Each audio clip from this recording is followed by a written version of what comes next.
Hello everybody, hope you guys are having a super blessed day, and welcome to the first installment of Sharpe News, the show where we discuss everything football related. I'm your host Marcus Sharpe, and with that being said, let's jump straight into today's topics.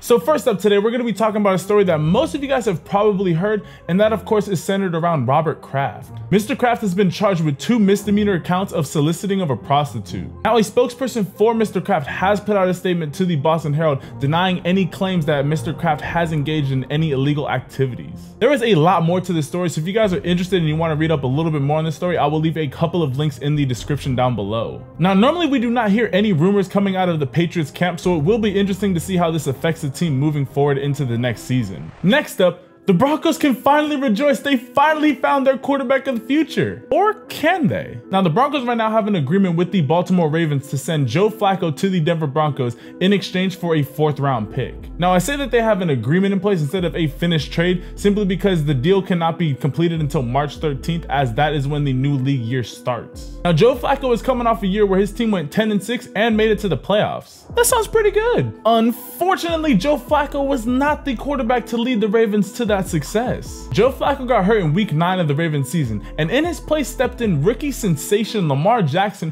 who helped lead the Ravens to win 6 out of the last 7 games. During the 9 games that Joe Flacco was in the lineup, he threw for 2,465 yards, 12 touchdowns to 6 interceptions. Now, it is no secret that the Broncos have struggled to find a quarterback replacement in the post-Peyton Manning era, so it will be interesting to see how Joe Flacco can step into that Broncos offense and see what he could do with that team.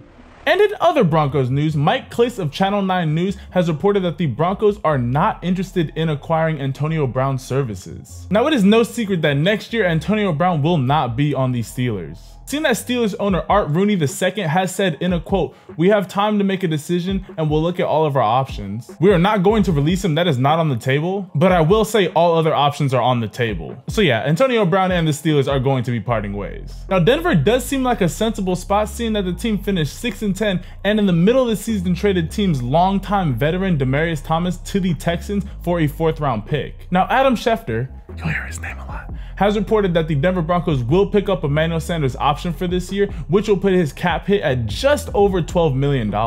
Now, going into this next season, Emmanuel Sanders will be 31 years old, and he is coming off of a torn Achilles injury. And the only other viable receiving option that the Broncos have is their last year's 1st round pick, Courtland Sutton. And so if AB's not going to be on the Broncos, well, where is it going to be next year? Now, it has been reported that the Steelers will not trade Antonio Brown to the Patriots, for obvious reasons, or any other team in the AFC North. Steelers general manager Kevin Colbert has said, ideally you'd like to send him to a team that you're never going to play, but if a team comes through with the best compensation, you have to weigh that. Now, Adam Schefter has reported that Antonio Brown has officially requested a trade from the Steelers. However, that does not mean that the Steelers are obligated to trade him. If you want to hear more about the story, I will leave a link in the description. Now we have our first suspension for the NFL in 2019. Come on, we're barely 2 months into the new year and someone's already getting suspended? Randy Gregory of the Dallas Cowboys has been served an indefinite suspension on Tuesday for violating the league's substance abuse policy. Yeah, that means he can't come back. He played in 14 games for the Cowboys this year after missing all of the 2017 season. And it wasn't like Mr. Gregory hasn't been warned, seeing that this is his 4th suspension served to him by the league.